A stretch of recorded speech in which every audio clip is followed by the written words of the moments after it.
Haya maneno ya Ibn al-Qayyim yanaonyesha, ndugu zangu Waislamu, na sisi ni mashahidi kwamba hasid hayuko mbali.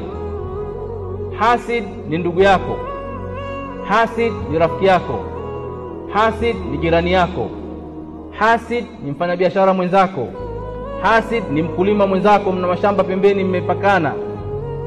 Hasid hayuko mbali, anayekuhusudu yuko karibu sana na wewe. Na ndio ubaya wa maradhi haya, kwamba yanaenea baina ya watu ambao wapo karibu. Kwa hiyo hasad haitoki mbali, inatoka kwa watu waliokuwa karibu sana na wewe. Mtu huyu ni yule ambaye anatamani neema ambayo iko kwa mwenzake, hiyo ni neema ya afya, hiyo ni neema ya mali, hiyo ni neema ya cheo, hiyo ni neema ya watoto, hiyo ni neema ya chochote kile Allah amemneemesha.